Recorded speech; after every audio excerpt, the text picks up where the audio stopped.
الحمد لله نحمده ونستعينه ونستغفره ونؤمن به ونتوكل عليه ونعوذ بالله من شرور أنفسنا ومن سيئات أعمالنا من يهده الله فلا مضل له ومن يضلله فلا هادي له ونشهد أن لا إله إلا الله وحده لا شريك له ونشهد أن سيدنا ونبينا وسندنا ومولانا محمدا عبده ورسوله صلى الله تعالى عليه وعلى آله وأصحابه وبارك وسلم تسليما كثيرا أما بعد فأعوذ بالله من الشيطان الرجيم بسم الله الرحمن الرحيم والصافات صفا فالزاجرات زجرا فالتاليات ذكرا إن إلهكم لواحد رب السماوات والأرض وما بينهما ورب المشارق صدق الله العظيم. معزز سامعین کرام، 23واں پارہ سورہ صافات، یہاں سے قرآن کریم کی 6ٹھی منزل شروع ہوتی ہے. پڑھی جانے والی آیتوں کی تفسیر سننے سے پہلے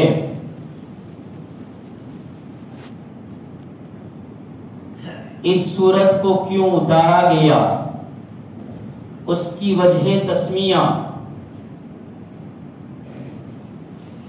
مقام نزول کہاں نازل ہوئی، خلاصہ مضامین، اس میں کون کون سے مضامین بیان کیے گئے ہیں،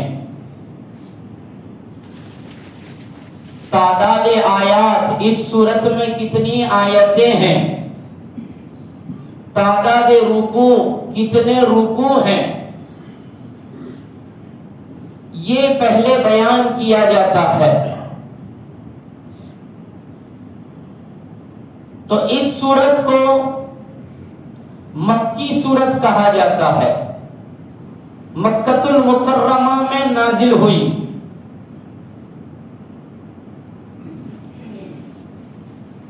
ابھی موجودہ ترتیب کے اعتبار سے قرآن کریم کی جو موجودہ ترتیب ہے سورتوں کی، اس لحاظ سے دیکھا جائے تو 37ویں نمبر کی 37ویں نمبر کی یہ سورت ہے.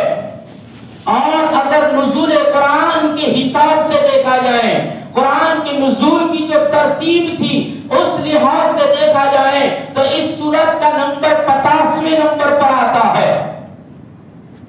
اس سے پہلے 49 سورتیں نازل ہو چکی ہے، اور اس کے بعد یعنی سورہ صافات کے بعد اور 64 سورتیں نازل ہوئی. یہ مکۃ المکرمہ میں نازل ہوئی، اس لیے اس کو مکی سورت کہا جاتا ہے. اور مکی سورت ہونے کے اعتبار سے اور مکی سورت ہونے کے لحاظ سے اس میں اللہ تبارک و تعالیٰ نے عقائد کے مضامین کے تعلق سے توحید، رسالت اور آخرت کو اللہ نے خوب واضح طور سے بیان فرمایا ہے.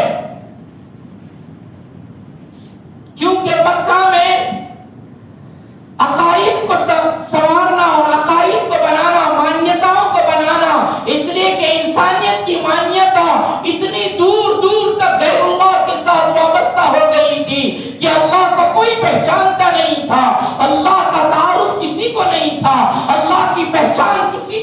کی. اللہ کس کو کہتے ہیں, خالق کس کو کہتے ہیں, مالک کس کو کہتے ہیں, اور کن فیکون کا مالک کس کو کہتے ہیں, قادر مطلق کس کو کہا جاتا ہے, ساری کائنات کا خالق کون ہے نہیں جانتے تھے, اور بے شمار معبودان بنا لیے تھے, اور بے شمار معبودوں کے پجاری بن چکے تھے.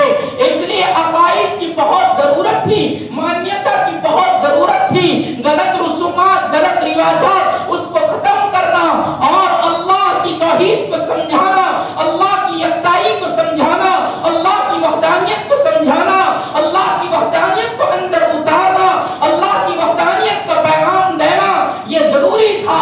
اس لیے مکی صورتوں میں زیادہ تر اللہ تبارک و تعالیٰ نے توحید, رسالت اور آخرت کو بیان فرمایا ہے. یہ سورت ایسے زمانے میں نازل ہوئی, سورہ صافات ایسے زمانے میں نازل ہوئی جبکہ نبی کریم صلی اللہ علیہ وسلم کی دعوت توحید و اسلام کی شدید طریقے سے مخالفت اہل مکہ کر رہے تھے. شدید طریقے سے تشدد پسند انسانیت اللہ کے رسول صلی اللہ علیہ وسلم کی دعوت توحید و ایمان اور اسلام کو بڑی شدید طریقے سے مخالفت کر رہے تھے. اس لیے اللہ تبارک و تعالیٰ نے اہل مکہ کو, کفار مکہ کو خوب متنبہ کیا. اس صورت میں خوب اللہ نے متوجہ اور متنبہ کرتے ہوئے صاف صاف طریقے سے اللہ نے کہہ دیا اہل مکہ کو, کفار مکہ کو, کہ جس نبی کی آج مخالفت کر رہے ہو اور یہی پیغمبر جس کا تم استہزاء اور مذاق کر رہے ہو, یہی عنقریب دیکھتے دکھاتے تم پر غالب آ جائے گا. اللہ نے پاک کی صورت میں بیان فرمایا. اس صورت کے خلاصے مضامین بیان ہو رہے ہیں کہ اللہ نے صاف صاف بیان فرمایا جس پیغمبر کا استہزاء اور مذاق کر رہے ہو, دیکھتے دکھاتے تم پر غالب آ جائے گا, اور اللہ کا لشکر تمہارے گھروں کے شہر میں اتر آئے گا.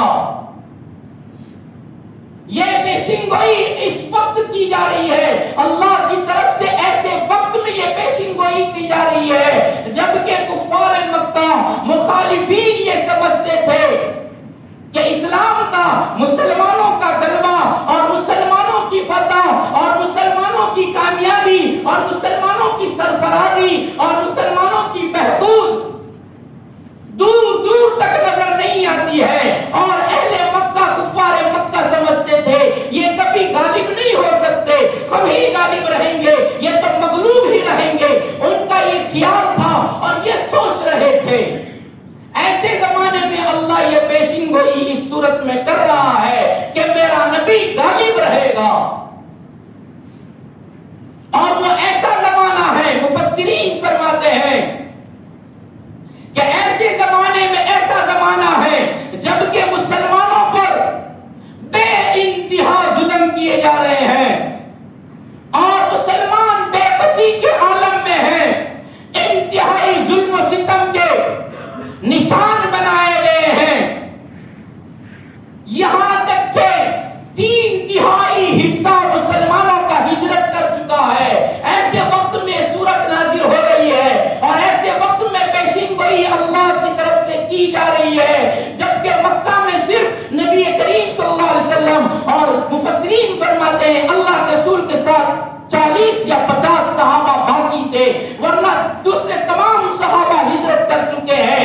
40-50 مسلمانوں کے بیچ میں اللہ کی طرف سے پیشین گوئی اور یہ بشارت مل رہی ہے, اور وہ 40 اور 50 صحابہ مفسرین فرماتے ہیں ایسے عالم میں ہیں, بے سر سامانی ہے اور بالکل بے بسی کا عالم ہے, ظلم و ستم کیے جا رہے ہیں, یہاں تک کا ظلم و ستم کیا جا رہا ہے. مکہ کی وادی میں یاسر کو لایا جاتا ہے, سمیہ کو لائی جاتی ہے رضی اللہ عنہما, دونوں ہیں, اور ساتھ میں عمار بھی ہے, حضرت یاسر کا بیٹا عمار بھی ہے, اور تینوں کو میدان مکہ میں لایا جاتا ہے, وادی مکہ میں لایا جاتا ہے. درخت کی ٹہنی کے ساتھ الٹا لٹکایا جا رہا ہے,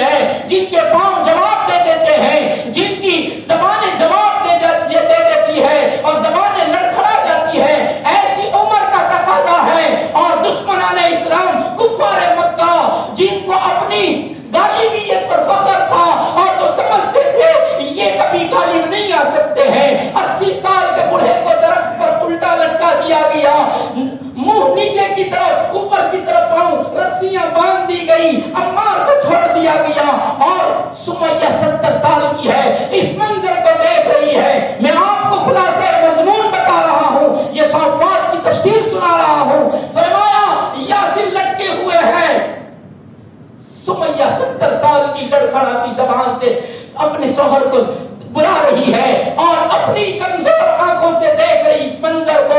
ابو جہل نے اپنی تلوار نکالی، چمکتی ہوئی تلوار کی چمک آنکھوں کو بھی چنجھا دے ایسی چمکدار تلوار نکالی۔ حضرت عمار فرماتے ہیں منظر میری آنکھوں میں ہمیشہ رہا ہے جو منظر میں نے دیکھا تھا کہ ظلم و ستم کے وہ بادل منڈلائے ہیں، ظلم و ستم کے وہ زمانے ہم نے دیکھے ہیں جس کو بھولے بھی بلایا نہیں جا سکتا۔ حضرت عمار فرماتے ہیں ابو جہل میرے باپ کے پاس جا کر کہتا ہے یاسر آخری موقع ہے، یا تو محمد کا کلمہ چھوڑ دے، قرآن چھوڑ دے، پیغام محمدی چھوڑ دے، اور لات و عزا کو مان لے، تسلیم کر لے کہ لات و عزا معبود ہے، ورنہ یہ ننگی تلوار، یہ چمکتی ہوئی تلوار تیری گردن کو دھر سے الگ کر دے گا۔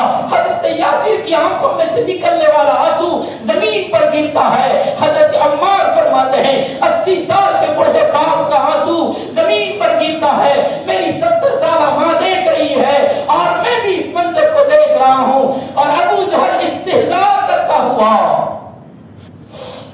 جس میں اللہ نے پیشنگوئی دی ہے، جس کا تم استہزاء کرتے ہو، جس کا تم مذاق اڑاتے ہو، یہی غالب ہوں گے۔ ابو جہل استہزاء کرتا ہوا اپنے چاپلوسیوں سے، اپنے ساتھیوں سے کہہ رہا ہے دیکھو موت کے ڈر نے، چمکتی ہوئی تلوار کی دھار نے یاسر کو تذبذب میں ڈال دیا، یاسر کو کمزور کر دیا۔ حضرت یاسر 80 سال کے بوڑھے کی آواز میں تیزی پیدا ہوئی اور ایک شیر کی طرح للکار کر دھار کر کہہ رہے ہیں اور دشمنان اسلام، اے میرے نبی کے دشمن سن، آنکھوں میں آنسو اس لیے نہیں ہے کہ ان کی تری تلوار کی دھار اور چمک سے ڈر گیا ہے، آنکھوں میں آنسو اس لیے ہے کہ اس تلوار سے قتلے کے لیے صرف ایک گردن ہے، ایک جان ہے، اگر 100 جانیں ہوتی تو یہ 100 جانیں قرآن پر اور صاحب قرآن پر، اور جس پر اللہ نے قرآن اتارا ہے، اور اس دین کے اوپر جس دین کی دعوت دینے پر جس پر ظلم کیا جاتا ہے، جس پر ستم کیا جاتا ہے، جن کو ظلم و ستم کے گہواروں میں تپایا جاتا ہے، ہم 100 جانیں بھی قربان کر دیتے ہیں۔ اب 100 آنسو اس بات کے ہیں صرف ایک جان ہے، ایک جیو ہے، ایک روح ہے اس کے ڈھہنے کے لیے۔ یہ جملہ سننا تھا، تاب نہ رہ سکا، ظالم تھا، ان کی پکڑ تھی، ان کا بول تھا، ان کا دبدبا تھا، اور جن پر ان کو غرور اور ناز بھی تھا، اس نے ایک تلوار کا وار کیا اور لٹکتے ہوئے یاسر کی گردن کو زمین پر پھینک دیا۔ ہاں میرے لیے سنانا بہت آسان ہے، قرآن کی تفسیر سننے والا یہی قرآن کی تفسیر ہے، سنو دھیان سے اور عبرت حاصل کرو کہ کیسی قربانیوں کے ساتھ یہ سجایا بنایا گیا ہے۔ حضرت عمار فرماتے ہیں میرے باپ کی لٹکتی ہوئی لاش جس کی گردن سے دھر سے گردن الگ ہے اور دھر لٹک رہا ہے، میں نے چیخ لگائی، ابا کے بدن کو ہاتھ سے گود میں لیا، اس نے چھڑا دیا، میری بوڑھی ماں کے پاس گیا، میری بوڑھی ماں کی چیخ نکلی، سہاگ کو اجڑتا ہوا اپنی کمزور آنکھوں سے دیکھا ہے، چیخ نکلی، چیخ نکلنے پر ابو جہل سمیہ کے پاس جاتے ہیں، ماں کے پاس جاتے ہیں اور جا کر کہتے سمیہ، کہتا ہے کہ دیکھا تیرے شوہر کا انجام کیا ہوا، اس لیے کہ مکہ ہمارا ہے، ان کا بول بھی یہی تھا، ان کی صدا بھی یہی تھی، مکہ ہمارا ہے۔ اور کہتا تھا مکہ ہمارا ہے، ہمارے وطن میں وہ نہیں کیا جائے گا جو ہم نہیں چاہتے۔ سمیہ سے کہا دیکھ اس کا انجام ایسا ہی جیسا ہوا، تیرا بھی انجام ایسا ہو سکتا ہے، تو کر دے انکار، تو بات کو مان جا۔ سمیہ نے انکار کیا، 2 اونٹ منگوائے گئے، ایک اونٹ کے ساتھ داہنے پاؤں کو سمیہ 70 سالہ 70 برس کی بڑی عورت کا پاؤں ایک اونٹ کے ساتھ دایاں پاؤں باندھ دیا گیا، ایک اونٹ کو مشرق کی طرف دوڑایا گیا، ایک کو مغرب کی طرف دوڑایا گیا۔ یہ اونٹ دوڑ رہے ہیں، سمیہ گھسیٹی جا رہی ہے اور اونٹ دوڑتے ہیں۔ ابو جہل نے دشمن نے برچھا مارا، خون کا فوارہ نکلا، خون کے فوارے کے نکلنے پر بیٹے کی زبان سے چیخ نکلی، آہ نکلی، مرنے والی ماں خون سے سرابور ہے، خون کا دریا بہ رہا ہے، خون کے فوارے چھوٹ رہے ہیں، اور ایسے عالم میں جانکنی کا عالم ہے، آخری لمحات ہے، روح پرواز ہونے کو ہے، اور ماں اپنی دبی دبی آواز میں اپنے بیٹے سے آواز دے کر کہتی ہے بیٹا رویا نہیں کرتے، آج غلبہ ان کا ہے، آج غلبہ ان کا ہے، کل کو غلبہ آئے گا۔ اگر تیری ماں مر رہی ہے رونے کی ضرورت نہیں ہے، استقامت کے ساتھ رہنا، تیری میری ملاقات حوض کوثر پر ہو جائے گی۔ یہ آخری پیغام دے کر سمیہ نے اپنی جان دے دی، اور اسلام کی سب سے پہلی شہیدہ، اسلام کے خاطر،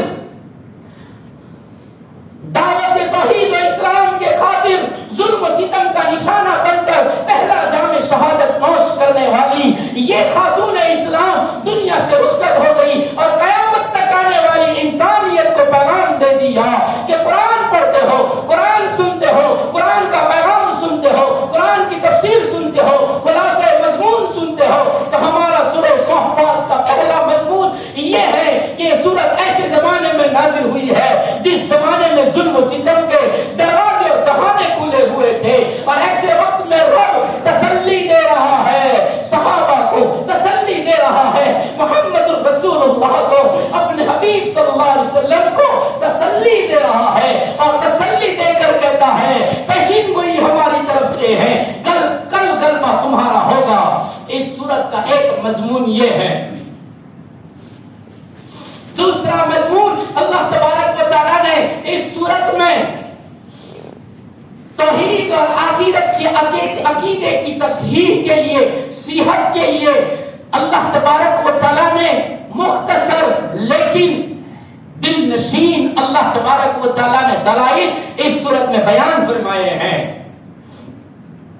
اور اس کے بعد ایک مضمون اس سورت میں اللہ نے یہ بیان فرمایا ہے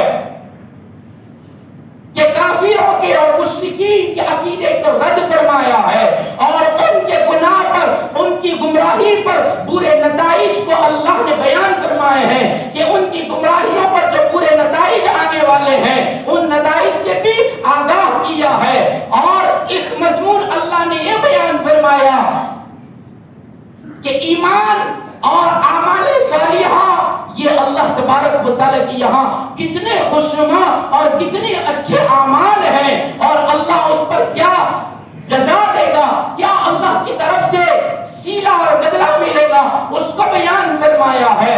اور ایک مضمون اللہ نے تاریخی انبیاء کے واقعات اس صورت میں بیان فرمائے ہیں، تاریخی واقعات انبیاء کرام علیہ السلام کے، حضرت نوح کا واقعہ بیان فرمایا، ابراہیم کا واقعہ بیان فرمایا، اور موسیٰ اور ہارون کا واقعہ بیان فرمایا، حضرت الیاس کا واقعہ بیان فرمایا، حضرت لوط کا واقعہ بیان فرمایا۔ تاریخی انبیاء کے واقعات کو اللہ نے اس صورت میں بیان فرمایا ہے، اور اس میں سب سے زیادہ سبق آموز واقعہ حضرت ابراہیم علیہ السلام کی حیات طیبہ کا ایک انمول واقعہ، ایک عظیم واقعہ کہ اللہ کی اطاعت و فرما برداری میں حضرت ابراہیم علیہ السلام نے اللہ کا حکم ملتے ہی اپنے اکلوتے بیٹے کے گلے پر چھری چلا دی اپنے اکلوتے بیٹے کو قربان کرنے کے لیے تیار ہو گئے. یہ اللہ تبارک و تعالیٰ نے اس سورت میں بیان فرمایا ہے. اور یہ سبق آموز واقعہ اللہ نے اس لیے بیان فرمایا تاکہ اس سے کفار مکہ بھی نصیحت حاصل کریں. اور صرف کفار مکہ نہیں بلکہ قیامت تک آنے والے اہل ایمان بھی سبق حاصل کریں. اہل مکہ کفار مکہ اس سے سبق اس لیے حاصل کریں کہ وہ اہل مکہ اپنے آپ کو نسبی اعتبار سے حضرت ابراہیم علیہ السلام کی اولاد ہونے پر فخر کرتے تھے کہ ہمارا تعلق، ہمارا نسب، ہمارا خاندان ابراہیم سے ملتا ہے. اور بڑے سے کسی کا خاندان مل جائے، کسی کا نسب مل جائے تو ہر کوئی فخر کیا ہی کرتا ہے. میں تو فلاں خاندان کا، میں تو فلاں نسب کا. نسب پر فخر کرتے ہیں. مکہ والوں کو بھی اپنے نسب پر کہ ہمارا نسب ابراہیم سے ملتا ہے، اس لیے ان کو اس پر فخر تھا. اس لیے اللہ نے اس صورت میں حضرت ابراہیم کا سبق آموز واقعہ بیان کیا تاکہ مکہ والے بھی اس سے عبرت لیں، سبق لیں اور سمجھیں کہ جیسے اللہ کے حکم پر ابراہیم کھڑے ہو گئے تم بھی اللہ کے حکم پر کھڑے ہو جاؤ. اللہ کے حکم کی اطاعت اور تعمیر ارشاد میں اور اس کی بجاوری میں اپنے آپ کو کھڑا کر دو. یہ مکہ والوں کے لیے سبق تھا اور بعض والوں کے لیے اور خصوصاً اہل ایمان کے لیے، میرے اور آپ کے لیے اس میں سبق یہ ہے کہ حضرت ابراہیم علیہ السلام نے جیسے اللہ کے حکم پر اپنے اکلوتے بیٹے کے گلے پر چھری چلا دی اور قربان کرنے کے لیے تیار ہو گئے، ایسے ہی تم بھی اللہ کے حکم پر اور نبی کریم صلی اللہ علیہ وسلم کے ارشادات پر اپنے آپ کو کھڑا کر دو. جان، مال، وقت، صلاحیت جس چیز کی بھی قربانی مانگی جائے اس قربانی پر اپنے آپ کو کھڑا کرو. یہ اس صورت کے مضامین ہیں اور یہ مضامین اللہ نے بیان فرمائے مسلمانوں کی، صحابہ کی تسلی کے لیے. اور یہ صرف تسلی کا سامان نہیں تھا. 15-16 سال کے بعد اللہ تبارک و تعالیٰ نے وہ دن دکھایا، وہ پیشین گوئی پوری فرمائی اور فتح مکہ کے وقت اللہ نے غالب کر کے دکھایا. اور جن کے لیے اللہ نے فرمایا تھا یہ میرا نبی آج مغلوب نظر آتا ہے، ان قریب غالب ہوگا. اور غالب ہونے کا انداز یہ تھا، وہ ایسے مغلوب اور مفتوح تھے اور ایسے فاتح اور غالب تھے کہ مکہ کی گلیوں میں جب داخل ہو رہے ہیں حضرت سعد کی زبان پر ہے الیوم یوم الملحمہ، آج انتقام لیں گے، آج بدلہ لیں گے. ایک ایک خون کے قطرے کا حساب لیا جائے گا، ایک ایک کوڑے کی چوٹ کا حساب لیا جائے گا اور انتقام پورا پورا لیا جائے گا. حضرت سعد کی زبان پر یہ جملہ تھا.